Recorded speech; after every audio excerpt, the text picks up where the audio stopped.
ক্ষমতা শক্তি অধ্যায়ের 3 নম্বর ক্লাসটা করব। তো লাস্ট সেকেন্ড ক্লাসে হচ্ছে আমরা গতিশক্তি কাকে বলে ওই জিনিসটা দেখছি। আজকে আমরা গতিশক্তি রিলেটেড কয়েকটা সৃজনশীল বাকি ছিল গত ক্লাসে, ওই কয়েকটা সৃজনশীল দেখাবো। তো তার আগে আমরা গতিশক্তির আরো কয়েকটা প্রয়োগ যদি দেখি, তুমি খেয়াল করো তো আমাদের গতিশক্তির সংজ্ঞাটা কি ছিল। গতিশক্তির সংজ্ঞা ছিল যে বস্তু তার গতির কারণে যে শক্তিটা অর্জন করে তাকে আমরা বলি হচ্ছে গতিশক্তি। এখন কিছু বাস্তবিক ঘটনা থেকে এই জিনিসগুলো তোমাকে একটু বুঝতে হবে যে আমরা গতিশক্তি জিনিসটা কোথায় কিভাবে প্রয়োগ হয়। তো তুমি খেয়াল করো, তুমি যখন ক্রিকেট খেলা দেখো, তুমি একটু খেয়াল করো যে পেস বলার যখন বল করে বা স্পিন বলার যখন বল করে, তুমি দেখবা যে তারা অনেক দূর থেকে রান আপ নিয়ে আসে, অর্থাৎ অনেক দূর থেকে দৌড়ায় আসে। তাহলে খেয়াল করো তো সে দাঁড়ায় বলটা করলে কি হতো, কেন সে দৌড়ায় আসে, এই জিনিসটা তুমি একটু চিন্তা করো তো। তারপর আরেকটা জিনিস ভাইয়া বলি, তোমরা দেখবা ফুটবল খেলায় যখন ফ্রি কিক হয় তো বলটাকে বসায় দেখবা যে খেলোয়াড়টা কিছু দূর পিছনে যায়, যে তারপরে দৌড়ায় এসে তারপরে বলটাকে কিক করে। তাহলে তুমি চিন্তা করো তো কেন সে দৌড়ায় এসে কিক করতেছে, সে দাঁড়ায় থেকে কেন বলটাকে কিক করে নাই বা বলটাকে লাথি দেয় নাই। তারপরে তুমি আরেকটা জিনিস খেয়াল করো যে একটা সাইকেল নর্মালি তোমার কাছে মনে করো আস্তে দাঁড়ায় আছে, আস্তে আস্তে এসে তোমার গায়ে লাগলো, আবার সাইকেলটা খুব দ্রুত গতিতে এসে তোমার গায়ে লাগলো। বলো তো কোন ক্ষেত্রে তুমি ব্যথা বেশি পাবা?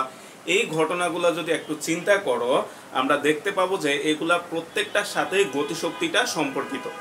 কিভাবে? খেয়াল করো যে বস্তু যখন গতিশীল হয় তখন সে একটা গতি অর্জন করে, সেই গতিটাকে আমরা শক্তিটাকে আমরা বলি হচ্ছে কি গতিশক্তি। তাহলে তুমি দেখো তো ওই যে পেস বলার যখন বল করে সে দৌড়ায় আসে, তাহলে সে তাকে গতিশীল করে, গতিশীল করলে সে একটা শক্তি অর্জন করে, আর ওই শক্তিটা সে বলের মাধ্যমে প্রয়োগ করে, যার কারণে বলটা এত দ্রুত যায়। তাহলে খেয়াল করো এগুলো বিভিন্ন সময় পরীক্ষায় বিভিন্ন এক্সাম্পল দিয়ে আসতে পারে, তুমি মাথায় একটু রাখলে এগুলো অ্যান্সার করতে পারবা যে বলার কেন দৌড়ায় এসে বল করে। কারণ হচ্ছে সে যখন গতিশীল হয়, সে যখন দৌড় শুরু করে তার নিজের মধ্যে একটা গতি সঞ্চার হয়, আর এই গতির কারণে সে একটা শক্তি অর্জন করে, যে শক্তিটাকে আমরা বলি গতিশক্তি, আর এই শক্তিটাই সে বলের উপর প্রয়োগ করে, যার ফলে বলটা সে দ্রুত জোরে বল করতে পারে। ঠিক একইভাবে ফুটবলে যখন ফ্রি কিক করে তখনও তোমার ফুটবল প্লেয়ার পিছনের দিকে যায়, যে কিছুটা দৌড় দিয়ে এসে বলটাকে কিক করে। তারও রিজন একটাই যে আমরা কিছু দূর থেকে দৌড়ে এসে আমরা গতিশক্তি সঞ্চার করি, আর এই শক্তিটা বলের উপর প্রয়োগ করি, তখন বলটা হচ্ছে সামনের দিকে চলে যায়। আবার একটা সাইকেলের যে এক্সাম্পলটা দিলাম, তুমি যদি একটু খেয়াল করো আমাদের যে সাইকেলটা যদি আস্তে আসে, আমরা জানি গতিশক্তি টি সমান সমান হাফ এম ভি স্কোয়ার। তাহলে সাইকেলের বেগ যদি কম হয় তাহলে সাইকেলের গতিশক্তি কম হবে, সাইকেলের গতিশক্তি যদি কম হয় সাইকেল তোমার শরীরে বল প্রয়োগ করতে পারবে কি বলতো কম, ফলে তুমি ব্যথা পাবা কম। কিন্তু সাইকেলটা যদি খুব দ্রুত বেগে গতিশীল হয়, তাহলে খেয়াল করো তো সাইকেলের বেগ যদি বেশি হয় তাহলে টি সমান হাফ এম ভি স্কোয়ার, তার মানে তোমার গতিশক্তিটা বেশি হবে। আর গতিশক্তি বেশি আমরা গত ক্লাসে দেখছি, গতিশক্তি বেশি মানে কি সে তোমার উপর বল প্রয়োগ করতে পারবে বেশি, ফলে তুমি ব্যথা পাবা বেশি। তো এই যে ভাইয়া যে 3টা এক্সাম্পল দিলাম, এই ছাড়াও আরো অনেক এক্সাম্পল আসতে পারে, তুমি একটু চিন্তা করবা করে আমাদের যাতে পরীক্ষা এখান থেকে ব্যাখ্যামূলক প্রশ্নগুলো আসলে আমরা লিখতে পারি, ওইভাবে মেন্টাল অ্যাবিলিটিটা গ্রো করবা। তো আজকের ভাইয়ার যে ক্লাসের নোটগুলা গোছানো হয় নাই, তোমাদেরকে প্রতিদিন ভাইয়া ক্লাস শেষে যে ফ্রেশ নোটটা দিই, তো আজকের ক্লাসে ফ্রেশ নোটটা গোছানো হয় নাই। তো তোমরা ক্লাসে ভাইয়া যা লিখছি তোমরা বোর্ড থেকে এই জিনিসগুলো একটু সুন্দর করে ফ্রেশ করে নিবা। তো আসা আমরা প্রথমে সিলেক্ট বোর্ড 2019 এই প্রশ্নটা তোমরা একটু খাতায় লিখে নাও। তো আমরা এই প্রশ্নটা এবার যদি সলভ করি, খেয়াল করো সিলেক্ট বোর্ড 2019।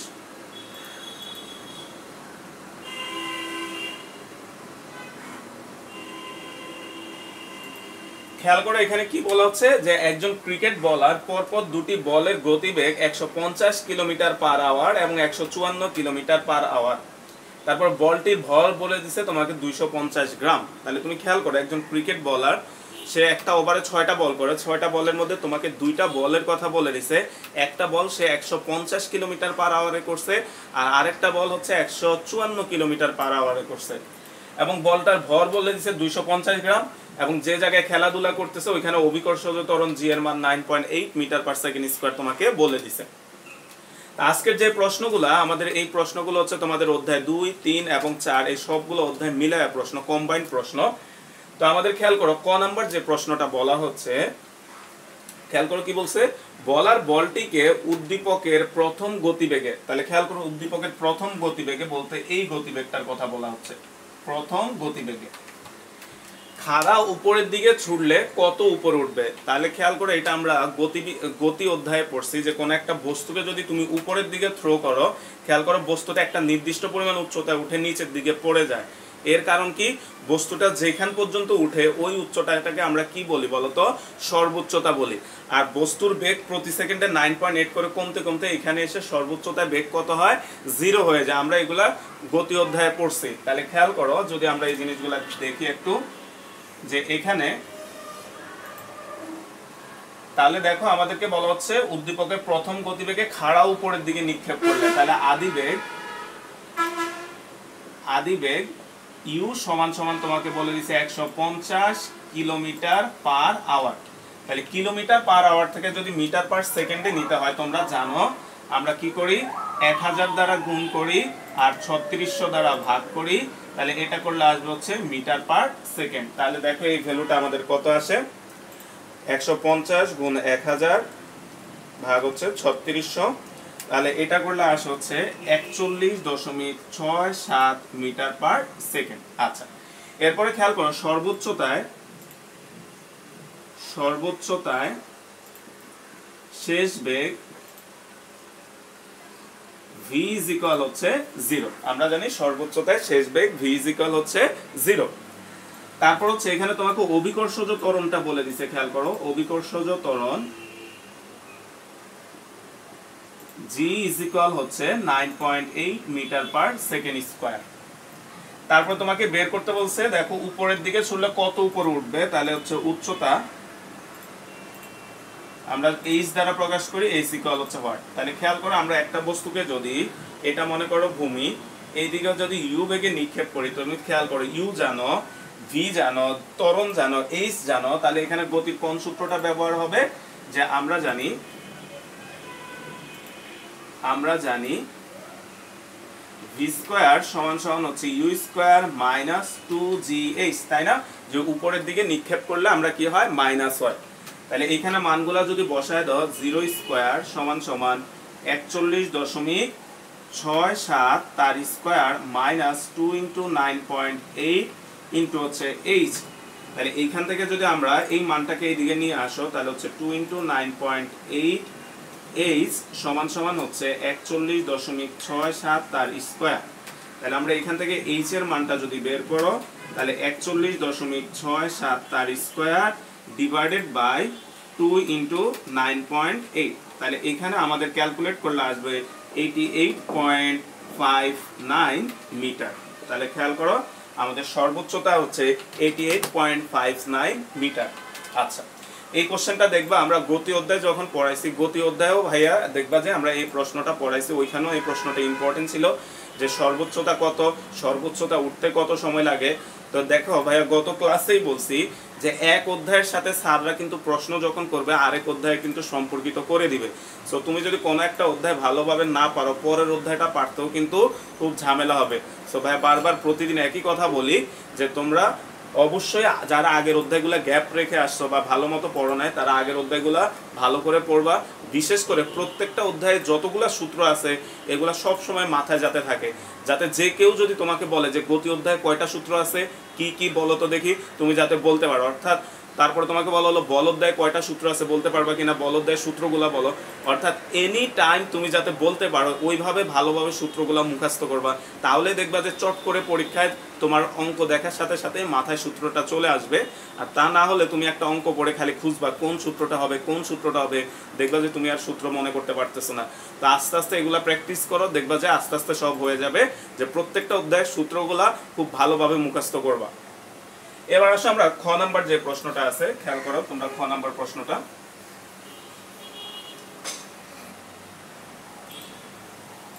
দেখো কি বলা হচ্ছে, উদ্দীপকের বলের উভয় গতিবেগের ক্ষেত্রে, অর্থাৎ এই গতিবেগ এবং এই গতিবেগ এই দুইটার ক্ষেত্রে গতিশক্তি ও ভরবেগের অনুপাত বের করো। অর্থাৎ তোমাকে কি বের করতে বলছে ভাইয়া, যদি এটা একটু দেখাই তোমাকে, দেখো কি বলছে যে গতিশক্তি ও ভরবেগের অনুপাত বের করো। অর্থাৎ এই দুইটা কন্ডিশনের জন্য, অর্থাৎ প্রথম বলটার জন্য এবং দ্বিতীয় বলটার জন্য তোমাকে বলছে গতিশক্তিকে আমরা টি দ্বারা প্রকাশ করি আর ভরবেগকে আমরা পি দ্বারা প্রকাশ করি। অর্থাৎ প্রথম বলটার জন্য T1/P1 বের করতে বলছে তোমাকে। দেখো কি বলছে, গতিশক্তি ও ভরবেগের অনুপাত, অনুপাত মানে ভাগ। তারপরে তার দ্বিতীয় বলটার জন্য তোমাকে এটা বের করতে বলছে T2/P2, এই দুইটা জিনিস বের করতে বলছে। বের করার পরে তোমাকে জিজ্ঞেস করছে এই দুইটা অনুপাত একই হবে কিনা, তার মানে তোমাকে দেখাইতে বলছে এটার এটা সমান হতে পারে নাকি অসমান হবে, তোমাকে এটা এখন কম্পেয়ার করতে হবে। তো আসো আমরা প্রথম বলটার জন্য যদি আসি, যে প্রথম বলের জন্য এখানে যদি আমরা লিখি, আমরা খ নাম্বার প্রশ্নটা, এখানে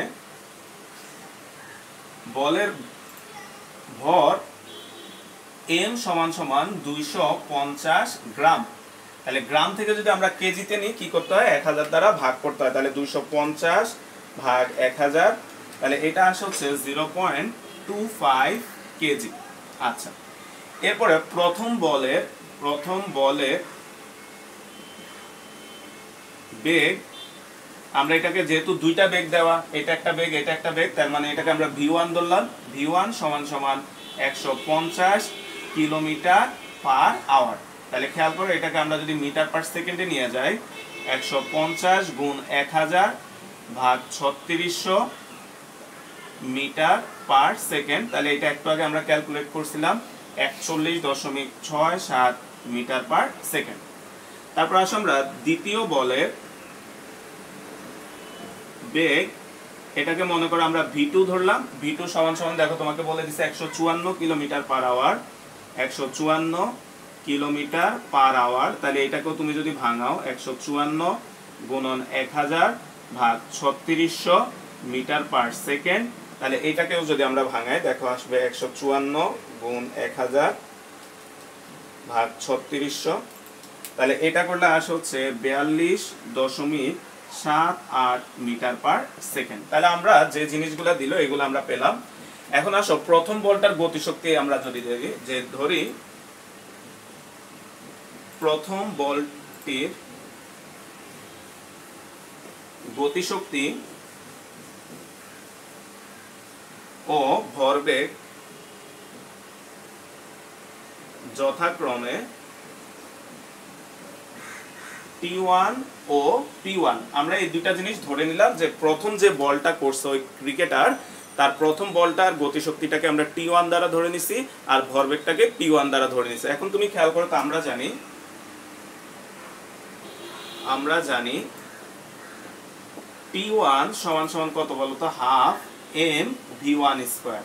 তাহলে হচ্ছে হাফ m মানে দেখো 0.25 ইন্টু v1 মানে হচ্ছে 41.67 তার স্কয়ার। তাহলে এই ভ্যালুটা যদি আমরা বের করি, এটা আসে দেখো 0.25 ইন্টু 41.67 তার স্কয়ার। এটাকে করলে আসে হচ্ছে তোমার 217.05 জুল। তাহলে আমরা প্রথম বলটার গতিশক্তিটা পেলাম। এবার যদি আমরা ভরবেগটা বের করি, আবার ভরবেগ P1 = বলতো ভরবেগ আমরা মানে কি জানি, ভর ইনটু বেগ mv। তাহলে হচ্ছে m v1, তাহলে m হচ্ছে 0.25 ইনটু v1 হচ্ছে 41.67। তাহলে এটাকে যদি আমরা ক্যালকুলেট করি, এটা আসে হচ্ছে 10.42 কেজি মিটার পার সেকেন্ড। তাহলে খেয়াল করো, আমরা এটা P1, তাহলে সুতরাং P1, এটা হচ্ছে T1, সুতরাং T1। তাহলে খেয়াল করো, আমরা প্রথম বলের গতিশক্তিটাও পেয়ে গেলাম, প্রথম বলের ভরবেগটাও পেয়ে গেলাম। তাহলে আমরা যদি অনুপাত বের করি, তাহলে খেয়াল করো ভাই, এখানে লিখতেছি, আচ্ছা খেয়াল করো যে অতএব প্রথম বলটির ভরবেগ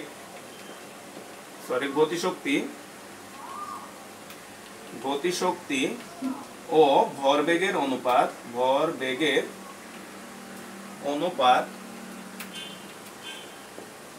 T1/P1 = দেখো তো T1 এর মান কত পাইছি আমরা, T1 এর মান পাইছি এটা, তাহলে 217.05 জুল, এটা পাইছি হচ্ছে গতিশক্তি। এবার হচ্ছে আমরা ভরবেগটা যদি লেখো, ভরবেগ পাইছো দেখো 10.42 তারপরে কত কেজি মিটার পার সেকেন্ড। তাহলে খেয়াল করো আমরা যদি এটাকে কাটাকাটি করি তাহলে আসবে হচ্ছে 217.05 ভাগ 10.42। তাহলে এটা করলে আসে হচ্ছে 20.83। দেখো জুল উপরে ছিল, জুল উপরে, কেজিটা উপরে উঠলে হবে হচ্ছে পার কেজি, মিটারটা উপরে উঠলে হবে পার মিটার, পার সেকেন্ড উপরে উঠলে হবে সেকেন্ড, বা T1 ডিভাইডেড বাই P1। তাহলে খেয়াল করো তো প্রথম বলটার জন্য ভরবেগ এবং গতিশক্তির অনুপাতটা পেলাম হচ্ছে এইটা। এখন ঠিক একইভাবে তোমাকে এখন দ্বিতীয় বলটার জন্য গতিশক্তি ও ভরবেগের অনুপাতটা বের করতে হবে। তাহলে হচ্ছে আবার ধরি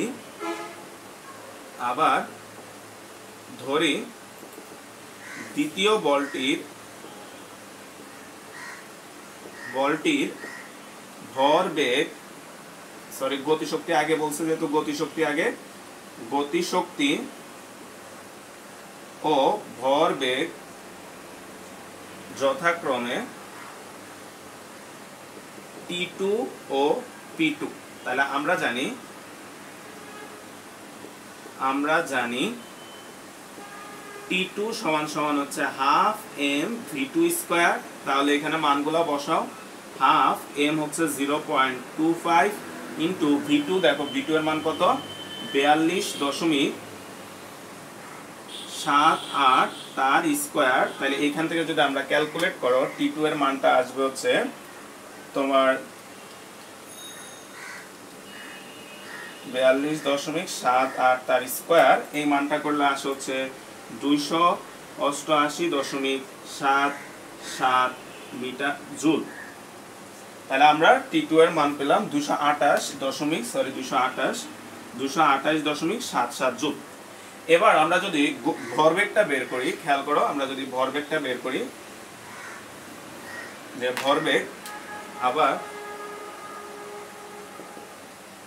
ভরবেগ P2 সমান সমান mv2।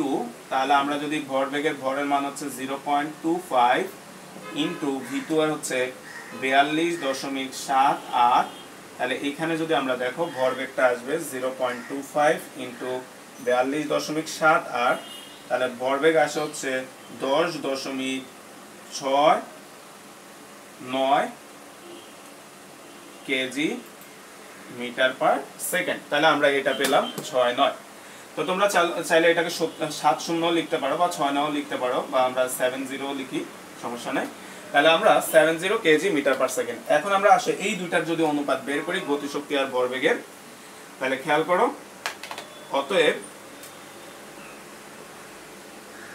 অতএব দ্বিতীয় বলটির গতিশক্তি ও ভরবেগের অনুপাত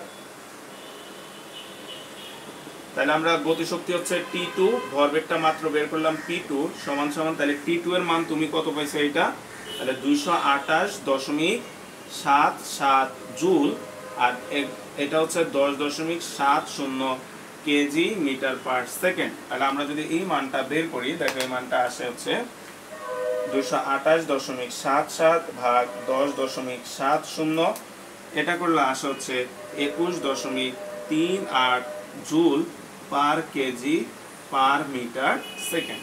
তাহলে তুমি খেয়াল করো তোমার খাতায় যদি একটু দেখো, আমরা T1 বাই P1 এর যে ভ্যালুটা আসছে আর T2 বাই P2 এর যে ভ্যালুটা আসছে, এই দুইটা ভ্যালু কিন্তু সমান আসে নাই। তাহলে তোমাকে জিজ্ঞেস করছে অনুপাত একই হবে কিনা। তাহলে আমরা বলতে পারি যে সুতরাং T1 divided by P1 is not equal হচ্ছে T2 ডিভাইডেড বাই হচ্ছে P2। অর্থাৎ তাহলে আমরা রেজাল্টটা কিভাবে লিখবো খেয়াল করো, অতএব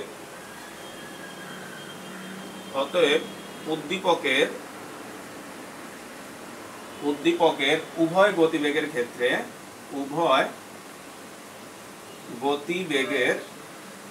ক্ষেত্রে গতিশক্তি ও ভরবেগের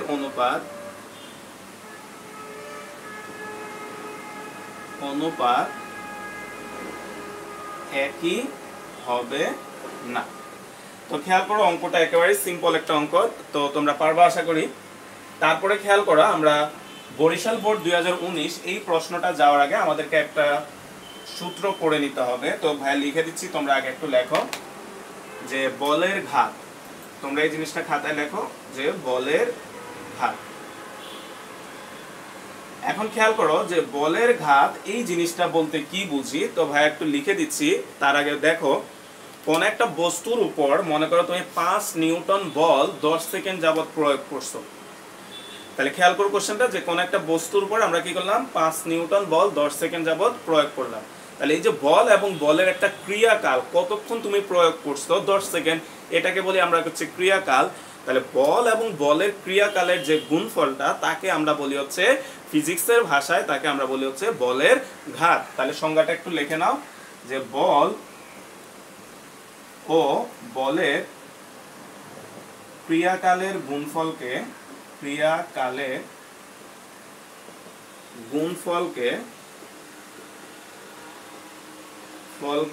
বল ও বলের ক্রিয়াকালের গুণফলকে বলের ঘাত বলে। দেখে তাহলে তারপরে এটাকে একে যে দ্বারা প্রকাশ করা হয়,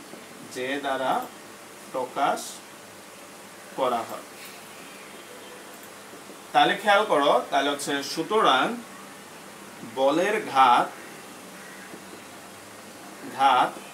যে সমান সমান, তুমি খেয়াল করো তো আমরা সংজ্ঞা থেকে যদি আসি বলের ঘাত যে আমরা কি বলতে পারি, খেয়াল করো যে বল ও বলের ক্রিয়াকালের গুণফলকে বলের ঘাত বলে। বলের ঘাতকে আমরা যে দ্বারা প্রকাশ করি। তাহলে এখানে খেয়াল করো বল, তাহলে আমরা মনে করলাম যে বলকে আমরা এফ দ্বারা প্রকাশ করলাম।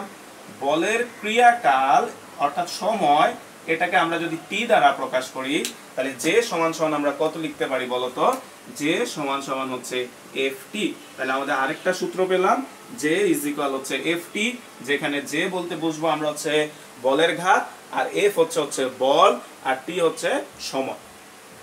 এখন এই সূত্রটাকে আমরা চাইলে আর একটু মডিফাই করতে পারি। কিভাবে দেখো, এফ সমান সমান আমরা জানি আবার এম এ ইন্টু হচ্ছে টি সমান সমান এম এ। বলতো তোমরা জানো এ মানে আমরা কি জানি, V minus U divided by হচ্ছে টি। তাহলে আমরা এর পরিবর্তে এখানে লিখতে পারি হচ্ছে V minus U divided by T into হচ্ছে টি। তাহলে তুমি খেয়াল করো এই টি এবং এই টি কাটা যাবে, তাহলে কাটাকাটি করলে এখানে কত থাকে, M into V minus U. তাহলে এখানে গুণ করে দাও, বলতো এখানে গুণ করলে কি আসবে, এম ভি মাইনাস হচ্ছে এম ইউ। তাহলে সুতরাং আমরা আরেকটা সূত্র পেলাম যে বলের ঘাত যে ইজ ইকুয়াল হচ্ছে এম ভি মাইনাস হচ্ছে এম ইউ। তাহলে এটাও বক্স করে রাখো, এটাও তোমাকে মুখস্থ রাখতে হবে। আমাদের বলের ঘাত বের করার দুটো সূত্র, একটা হচ্ছে জে ইজ ইকুয়াল হচ্ছে এফ টি, যদি তোমাকে বলে দেয় যে এফ বলে দেয় টি বলে দেয় তাহলে তুমি এখান থেকে বের করে নিতে পারবা। আবার বলের ঘাত J is equal M V minus M U. এখন বলো তো এম ভি এটা কি বোঝায় বলো তো, ভর ইন্টু বেগ, তার মানে এটা হচ্ছে ভরবেগ। এম ইউ এটাও কি ভর ইন্টু বেগ, তাহলে এটা হচ্ছে ভরবেগ। তার মানে হচ্ছে দেখো তো শেষ ভরবেগ মাইনাস হচ্ছে আদি ভরবেগ। তাহলে আমরা এখানে এটাকে কি বলতে পারি বলো তো, ভরবেগের পরিবর্তনও বলতে পারি। তাহলে আমরা এখান থেকে লিখতে পারি দেখো যে অর্থাৎ বলের ঘাত ভরবেগের পরিবর্তনের সমান।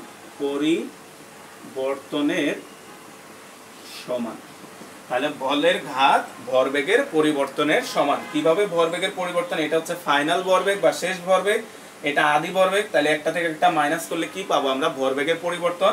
আর এই পাশে বলের ঘাত, তাহলে বলের ঘাত ভরবেগের পরিবর্তনের সমান।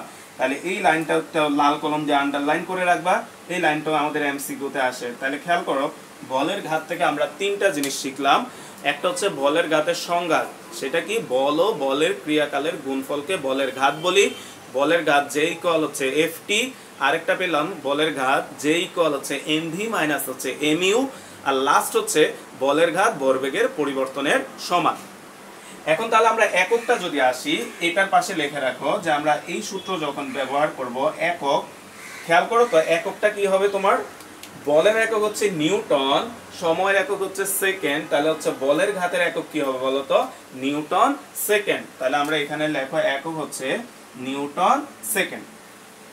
আবার যদি তুমি এই সূত্র দিয়ে ব্যবহার করো একক, বলতো ভরবেগ, ভরবেগের একক কি বলতো?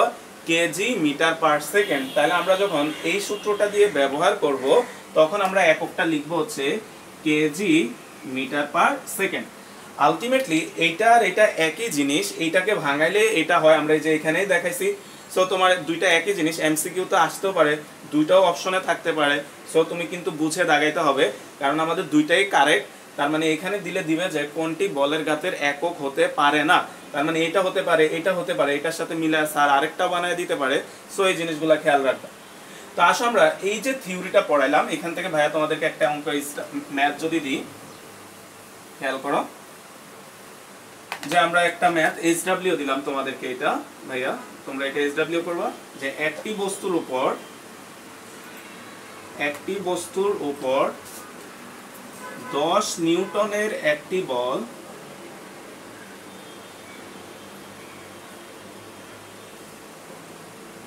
10 সেকেন্ড যাবত ক্রিয়া করে। বলের ঘাত নির্ণয় করো। তাহলে এই ম্যাথটা তোমরা হচ্ছে একটু এসডব্লিউ করবা। আসাবার আমরা বোর্ডে যে প্রশ্নটা আসছে, আমরা যদি ওই প্রশ্নটাতে যাই, বরিশাল বোর্ড 2019, এবার তোমরা এই প্রশ্নটা একটু খাতায় লিখে নাও, যেহেতু ভাই আজকে ফ্রেশ নোটটা দিতে পারতেছি না, সো তোমরা বোর্ড থেকে লিখে নাও। আমরা বরিশাল বোর্ড 2019-এর যে প্রশ্নটা আছে এটা তোমরা এর আগে দিয়ে এসডব্লিউ করে নিও। আমরা বরিশাল বোর্ড 2019। তো তুমি খেয়াল করো আমাদের এখানে যে প্রশ্নটা আছে, বলা হচ্ছে 8 কেজি ও 4 কেজি ভরের দুটি বস্তু একই সরল রেখা বরাবর চলছিল, উহাদের বেগ যথাক্রমে 15 মিটার পার সেকেন্ড ও 10 মিটার পার সেকেন্ড। কোন এক সময় প্রথম, দেখো ভাই এখানে একটু ভুল লিখছি, এখানে প্রথম বস্তুটিকে না, এখানে হবে প্রথম বস্তুটি। তোমরা একটু খাতা ঠিক করে নাও যে কোন এক সময় প্রথম বস্তুটি, দ্বিতীয় বস্তুটি না, দ্বিতীয় বস্তুটিকে। ঠিক আছে, এটা একটু কারেকশনটা করে নাও যে কি বললাম, কোন এক সময় প্রথম বস্তুটি দ্বিতীয় বস্তুটাকে ধাক্কা দেয়। ভাইয়া লিখছিলাম যে প্রথমটাকে দ্বিতীয়টা ধাক্কা দেয়, ভুল লিখছিলাম, এখানে হবে প্রথমটা দ্বিতীয়টাকে ধাক্কা দেয়, ফলে প্রথম বস্তুর বেগ হয় 10 মিটার পার সেকেন্ড। তাহলে তুমি একটু খেয়াল করো তো, কোশ্চেনটা পড়ে তুমি বুঝতে পারতেছে এটা কোন অধ্যায় থেকে তোমাকে দিছে। দুটা বস্তু চলতেছে, একটা আরেকটাকে ধাক্কা দিচ্ছে, বলো তো আমরা ভরবেগের সংরক্ষণশীল নীতি পড়ছি, ওইখান থেকে অঙ্কটা দিছে। সো ওইখানের অঙ্কের সাথে এখন এই অধ্যায়ের অঙ্ককে স্যাররা যুক্ত করছে। আসলে আমরা কিভাবে দেখি। তো তোমার ক নাম্বার প্রশ্নটাই বলা হচ্ছে, দেখো যে প্রথম বস্তুটির বলের ঘাত নির্ণয় করো। তাহলে আমরা আজকে পড়লাম যে বলের ঘাত মানে কি আমরা জানি, তাহলে তোমাকে যে বের করতে বলছে, তাহলে আমরা যদি ইনফরমেশনগুলো একটু লিখি ক নাম্বার প্রশ্নের জন্য। তো খেয়াল করো যে এখানে দেখো আমাদেরকে প্রথম বস্তুটার প্রাথমিক অবস্থায় বেগ কত ছিল, দেখো 15। তাহলে হচ্ছে প্রথম বস্তুর, ভাইয়া শর্টে লিখলাম আদিবেগ ইউ সমান সমান, তোমরা একটু বাংলা সাজায় লিখে নিও, 15 মিটার পার সেকেন্ড। আর দেখো প্রথম বস্তুটির বেগ, দেখো তোমার ধাক্কা খাওয়ার পরে তার বেগ হয়েছে হচ্ছে 10 মিটার পার সেকেন্ড। তাহলে শেষ বেগ v is equal 10 metre per second. তোমরা এগুলো একটু সাজায় বাংলাগুলো লিখে নিও। এরপরে খেয়াল করো প্রথম বস্তুর ভরও তোমাকে বলে দিছে, দেখো প্রথম বস্তুটার ভর হচ্ছে কত কেজি, 8 কেজি। তাহলে হচ্ছে ভর m সমান সমান হচ্ছে 8 কেজি। তোমাকে জিজ্ঞেস করছে বলের ঘাত j is equal হচ্ছে what। তাহলে তুমি খেয়াল করো তো, আমরা যে দুইটা সূত্র জানি, একটা হচ্ছে j equal ft আর একটা হচ্ছে mv minus mu। বলো তো তুমি এখানে কোন সূত্রটা অ্যাপ্লাই করবা। দেখো তো আমাদের f এর মান বলা নাই, সময় বলা নাই, সো আমরা j equal ft ওই সূত্রটা এখানে ব্যবহার করতে পারবো না। আমাদেরকে m বলা আছে, v বলা আছে, u বলা আছে, সো আমরা সেকেন্ড সূত্রটা ইউজ করব, যে আমরা জানি j is equal হচ্ছে mv মাইনাস হচ্ছে mu। তাহলে হচ্ছে m এর মান বসাও 8 ইনটু হচ্ছে v হচ্ছে 10 মাইনাস m এর মান হচ্ছে 8, u হচ্ছে তোমার 15। তাহলে এখানে দেখো আমাদের আসবে,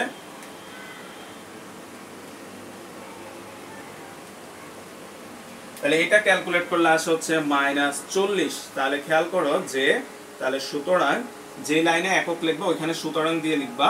তাহলে এককটা কি হবে দেখো তো, তুমি ভরবেগ নিছো তাহলে একক হবে হচ্ছে কেজি মিটার পার সেকেন্ড। আচ্ছা, এখন খ নাম্বার যে প্রশ্নটা আছে দেখো, বলা হচ্ছে উদ্দীপকের ঘটনায় গতিশক্তি সংরক্ষিত হয় কিনা। তুমি খেয়াল করতে, আমরা এই টাইপের প্রশ্ন তোমাকে 2 নম্বর অধ্যায়েও ভাইয়া করাইছিলাম। বলতো যে একটা ঘটনায় গতিশক্তি সংরক্ষিত হয় বা গতিশক্তি সংরক্ষণের সূত্রটা কি ছিল বলতো, যে কোন একটা সংঘর্ষের আগের গতিশক্তি এবং সংঘর্ষের পরের গতিশক্তি যদি সমান হয় তাহলে আমরা বলি হচ্ছে ওই সংঘর্ষটায় মোট গতিশক্তিটা কি আছে, সংরক্ষিত আছে। কিন্তু যদি সমান না হয় তাহলে বলে হচ্ছে গতিশক্তি সংরক্ষিত নাই। ঠিক একইভাবে ভরবেগের সংরক্ষণশীল সূত্র তোমরা প্রশ্ন কি ছিল বলতো, যে কোনো একটা ঘটনা ঘটার আগের ভরবেগ এবং পরের ভরবেগটা যদি সমান হয় তাহলে আমরা বলি হচ্ছে ভরবেগ সংরক্ষিত আছে। তাহলে আমাদেরকে কি করতে হবে খেয়াল করো, আমরা যদি একটু আগে সূত্রটা লিখি তাহলে কি কাজ করতে হবে তুমি নিজে বুঝবা। খেয়াল করো খ নাম্বারের জন্য তুমি খেয়াল করো যে আমাদের ভাই এখানে একটু ফাঁকা রাখলাম, কেন রাখতেছে একটু পরে যাচ্ছি, যে সংঘর্ষের পূর্বে মোট গতিশক্তি, খেয়াল করে এটাকে মনে করো আমরা T1 দ্বারা প্রকাশ করলাম। তাহলে তোমার সংঘর্ষের আগে বস্তু ছিল কয়টা বলতো, দুইটা, একটা 8 কেজি একটা 4 কেজি। দেখো তো 8 কেজিটার ভর ছিল হচ্ছে 15 বেগ আর 4 কেজিটার বেগ ছিল হচ্ছে 10। তাহলে আমরা এখানে প্রথম বস্তুটার জন্য লিখতে পারি হচ্ছে হাফ m1 u1 স্কয়ার, প্রথম বস্তুটার গতিশক্তি, plus half m2 u2 square. এখন তুমি খেয়াল করো তো, প্রথম বস্তুটার ভর জানো, বেগ জানো, দ্বিতীয় বস্তুর ভর জানো, বেগ জানো, তাহলে এখান থেকে তুমি মোট গতিশক্তিটা বের করে নিয়ে আসতে পারবা। এবার আমরা যদি আসি সংঘর্ষের পরে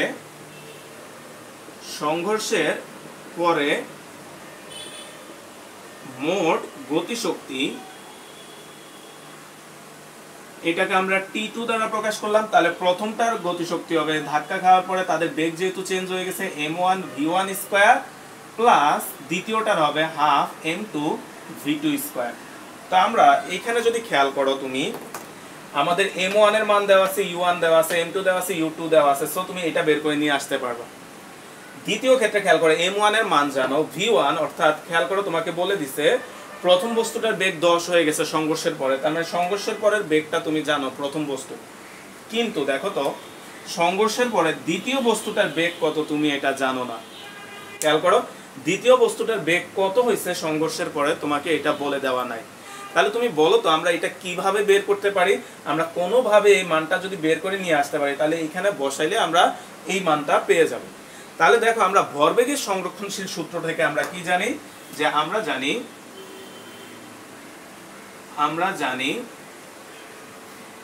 m1 u1 plus m2 u2 plus m1 v1 সমান সমান m1 v1 plus m2 v2। তাহলে এখানে মানগুলো বসায় দাও। m1 মানে তোমার হচ্ছে দেখো বলে দিচ্ছে 8, u1 হচ্ছে 15 প্লাস m2 হচ্ছে তোমার 4 আর u2 হচ্ছে 10 সমান সমান m1 হচ্ছে 8, v1 তোমাকে বলে দিছে দেখো 10 প্লাস m2 হচ্ছে 4 ইনটু হচ্ছে v2। তাহলে সুতরাং আমরা এখান থেকে v2 এর মানটা দেখো ক্যালকুলেট করে নিয়ে আসতে পারবো। তাহলে v2 এর মান আসবে 8 গুণন 15 10 এ 40 বিয়োগ 80 ভাগ হচ্ছে 4। তাহলে হচ্ছে v2 এর মান আসে হচ্ছে 20 মিটার পার সেকেন্ড। তাহলে তুমি খেয়াল করো দেখো পরীক্ষা ভাইয়া আগের দিনও বলছি সরাসরি মানগুলা দেওয়া থাকে না, সো তোমাকে চিন্তা করে দেখতে হবে যে এখানে কোন ঘটনাটা ঘটতেছে, কোন সূত্রটার আমরা হেল্প নিব। তো আমরা ভরবেগের সংরক্ষণশীল সূত্রের হেল্প নিয়ে v2 এর মানটা বের করে ফেললাম। তাহলে খেয়াল করো এখানে সবগুলা মান জানো, এখানে সবগুলা মান জানো, তাহলে তুমি এখন মানগুলা বসায় দাও। তাহলে খেয়াল করো যে হাফ ইনটু m1 হচ্ছে তোমার 8 ইনটু u1, দেখো u1 মানে হচ্ছে দেখো 15 square plus half into m2 হচ্ছে 4, u2 হচ্ছে 10 স্কয়ার। তাহলে এইটাকে যদি আমরা ক্যালকুলেট করি আমাদের ভ্যালুটা আসবে হচ্ছে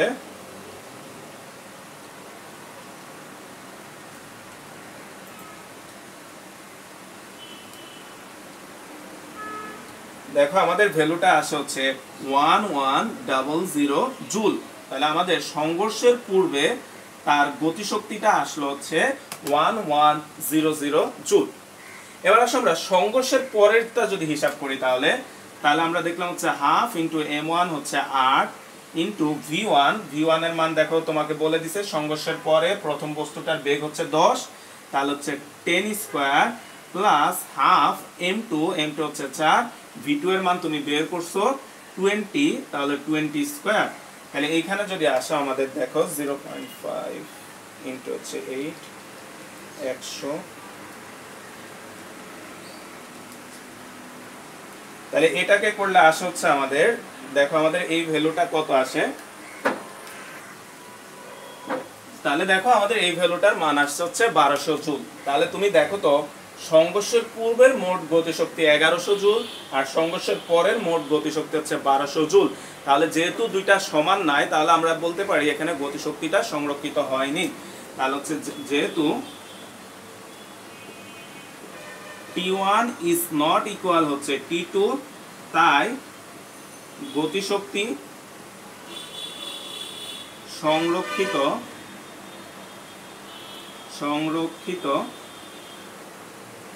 হয়নি। তাহলে খেয়াল করো এই অঙ্কটা আমরা এর আগের অধ্যায়ও করছি, এই অধ্যায়ের সাথে রিলেটেড, সো এই অধ্যায়ও আমরা করে দিলাম। আর তোমরা বাম পাশের জিনিসগুলো একটু এই পাশের ডান পাশের জিনিসগুলো লিখে নিও, যে এখানে সংঘর্ষের আগের ভর কত বেগ কত এই জিনিসগুলো ভাই লিখে নেয়, তোমরা একটু লিখে নিও।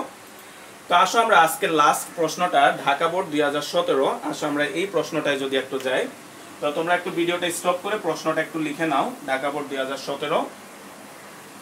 তো খেয়াল করো আমরা 17 প্রশ্নটা যদি একটু লিখে নিই, ঢাকা বোর্ড 2017। তো দেখো আমরা ঢাকা বোর্ড 2017তে যে প্রশ্নটা আছে বলা হচ্ছে 80 কেজি ভরের একটি হরিণ। এই ম্যাথটাও তোমাদের আগের গতি অধ্যায়ের সাথে রিলেটেড, তো আমরা দুই অধ্যায় মিলা সমন্বিত প্রশ্ন আজকে যতগুলা করাইছি।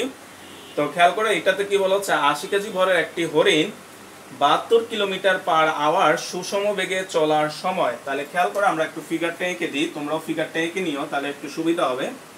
আমরা মনে করলাম এখানে একটা বিন্দু আছে বি, এই বিন্দুতে একটা হরিণ আছে, হরিণ।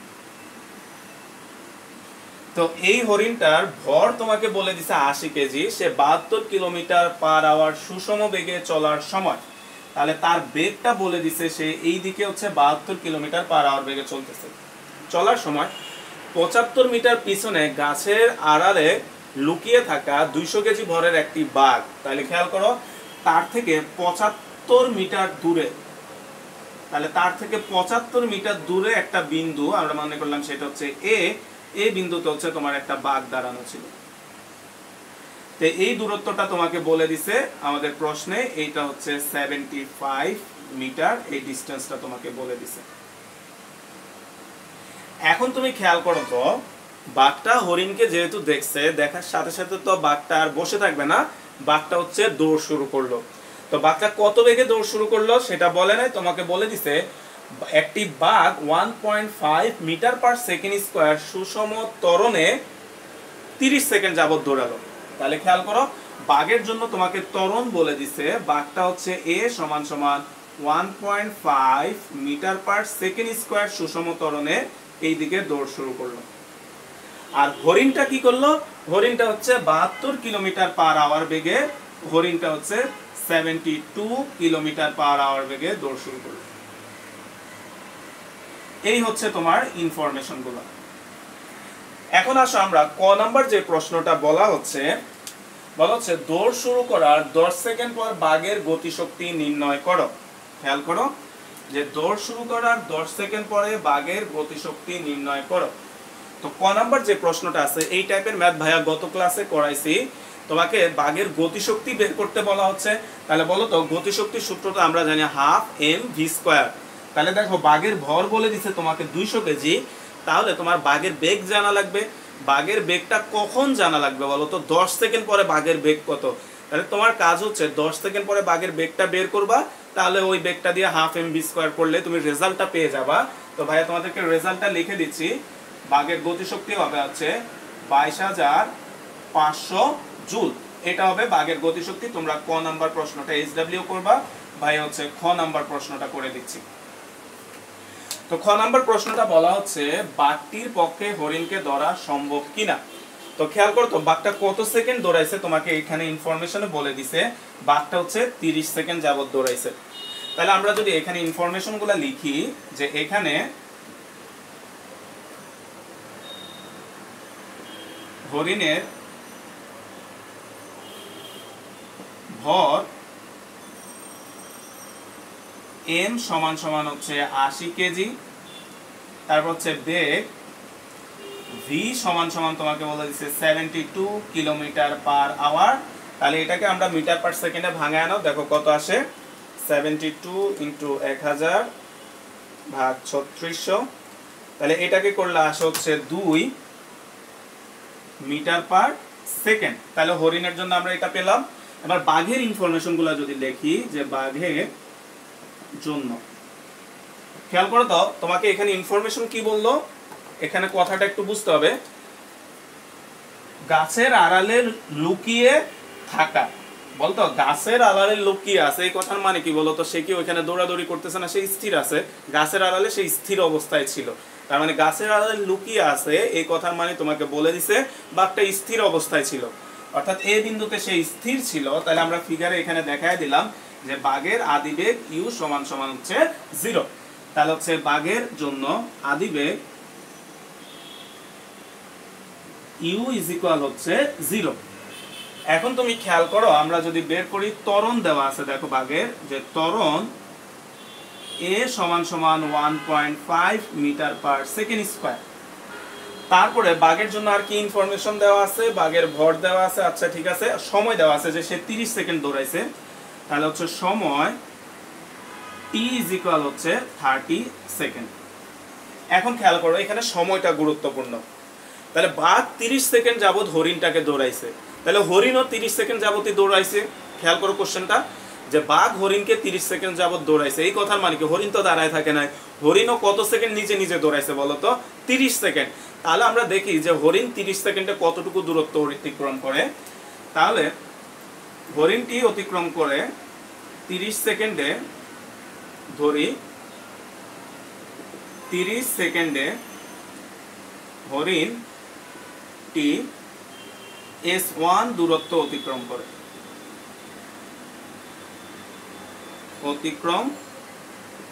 করে, তাহলে সুতরাং s1 সমান সমান বলতো, হরিণের ক্ষেত্রে তোমাকে বলে দিছে দেখো সুষম বেগ, বলতো সমবেগের ক্ষেত্রে আমরা অতিক্রান্ত দূরত্ব s ইকুয়াল কত জানি vt। তাহলে হরিণের ক্ষেত্রে s1 সমান সমান হচ্ছে v ইন্টু t। তাহলে v এর মান বলে দিছে তোমার 2 ইন্টু t এর মান দেখো হচ্ছে কত 30। তাহলে হচ্ছে সমান সমান যদি আমরা এটাকে করি, তাহলে দেখো আমাদের আসবে হচ্ছে 2 ইন্টু হচ্ছে 30, তাহলে হচ্ছে 60 মিটার। তাহলে আমরা হরিণের ক্ষেত্রে যে দূরত্বটা, তাহলে আমরা হরিণের ক্ষেত্রে দূরত্বটা পেলাম হচ্ছে, হরিণ হচ্ছে 60 মিটার দূরত্ব অতিক্রম করে। তো খেয়াল করো ভাইয়ার এখানে একটু ভুল হয়েছে, আমাদের এটা 2 মিটার না, এটা হবে 20 মিটার পার সেকেন্ড। ভাইয়া একটু আরেকবার চেক করে নি, 72 ইন্টু 1000 ভাগ 3600। তাহলে এটা ভাইয়ার ভুল হয়েছে, এটা একটু কারেক্ট করে না, এটা হবে 20 মিটার পার সেকেন্ড। তাহলে এটা হবে তোমার 20, তাহলে এটা হবে 600 মিটার। তাহলে তুমি খেয়াল করো তো, এই কথাটার মানেই তোমাকে একটু বুঝতে হবে। বি বিন্দু থেকে আমরা ধরে নিলাম যে এরকম কোন একটা পয়েন্ট, এটা তোমার বাকিটা দেখানোর দরকার নাই, আমরা বোঝার জন্য যে হরিণটা 30 সেকেন্ডে এইখান থেকে এই বিন্দুতে চলে আসছে, এই দূরত্বটা তুমি বের করলাম মাত্র, এটা কত মিটার আসলো, 600 মিটার। এখন তুমি বলো তো, এই বাঘটা যদি এই হরিণটাকে ধরতে চায়, 30 সেকেন্ড পর তো হরিণটা এইখানে আছে, তাহলে বাঘটাকে কতটুকু দূরত্ব অতিক্রম করতে হবে, খেয়াল করো তো, বাঘটাকে 75 যোগ 600, মানে বাঘকে এই টোটাল দূরত্বটা অতিক্রম করতে হবে। তাহলে এই টোটাল দূরত্বটা কত বলতো, 675 মিটার দূরত্ব অতিক্রম করতে হবে। তাহলে আমরা দেখব যে 30 সেকেন্ডে বাঘ কতটুকু দূরত্ব অতিক্রম করে। বাঘ যদি 675 মিটার দূরত্ব অতিক্রম করে, তাহলে আমরা বলবো যে হ্যাঁ, বাঘটা হরিণকে ধরতে পারবে। যদি তার চেয়ে কম দূরত্ব অতিক্রম করে, তাহলে ধরতে পারবে না। তাহলে খেয়াল করে আমরা যদি এই জিনিসটা একটু লিখে দিই, যে হরিণটিকে ধরতে হলে, হরিণটিকে ধরতে হলে বাঘকে 75 যোগ 600 সমান সমান 675 মিটার দূরত্ব অতিক্রম করতে হবে।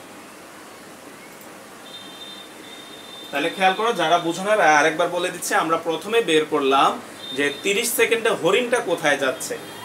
আমরা দেখলাম যে এই বিন্দুটা থেকে 30 সেকেন্ডে হরিণটা 600 মিটার দূরত্ব অতিক্রম করে ফেলছে। তাহলে বাক্যে এই পয়েন্টটা আসতে হলে বাক্যে কতটুকু দূরত্ব অতিক্রম করতে হবে? 75 মিটার যোগ 600 মিটার। তাহলে হরিণটা যেহেতু এখানে আছে, বাঘটা এখানে আসতে হলে তাকে 675 মিটার দূরত্ব অতিক্রম করতে হবে। তো আসো আমরা এবার দেখি যে 30 সেকেন্ডে আমাদের বাঘটা কতটুকু দূরত্ব অতিক্রম করে। যে এখন 30 সেকেন্ডে বাঘের অতিক্রান্ত দূরত্ব S2 হলে S2 সমান সমান হচ্ছে UT plus half AT square. কারণ কি দেখো, আমাদের কি U বলা আছে, A বলা আছে, T বলা আছে, আমরা দূরত্ব বের করব। সো এখানে এই সূত্রটাই ব্যবহৃত হবে। তাহলে আমরা যদি মানগুলা বসাও, তাহলে দেখো তো U এর মান হচ্ছে 0, T এর মান হচ্ছে 30 প্লাস হাফ, এর মান তোমাকে বলে দিচ্ছে 1.5 ইন্টু হচ্ছে 30 স্কয়ার। তাহলে আমরা এই ভ্যালুটা যদি একটু বের করি, দেখো আসবে হচ্ছে 0.5 1.5 ইন্টু হচ্ছে 30 স্কয়ার। তাহলে এই মানটা যদি আমরা বের করি, দেখো এই মানটাও আসে আমাদের হচ্ছে 675 মিটার। তাহলে তুমি খেয়াল করো হচ্ছে, তাহলে আমরা লিখতে পারি যে, তোমরা একটু লেখো যে সুতরাং 30 সেকেন্ডে বাঘের অতিক্রান্ত দূরত্ব 675 মিটার। তাহলে তুমি খেয়াল করো, আমাদের হরিণটাকে আমরা আগে দেখতে পাচ্ছিলাম যে হরিণকে ধরতে হলে বাঘকে অতিক্রম করতে হবে কত মিটার দূরত্ব? 675 মিটার দূরত্ব। এবং আমরা ক্যালকুলেট করে বের করলাম যে বাঘ ওই 30 সেকেন্ডে 675 মিটার দূরত্বই অতিক্রম করে। তাহলে আমরা যেহেতু দুইটা দূরত্ব সমান, আমরা বলতে পারি যে বাঘটা হরিণটিকে ধরতে পারবে। তাহলে এখানে লেখো যে সুতরাং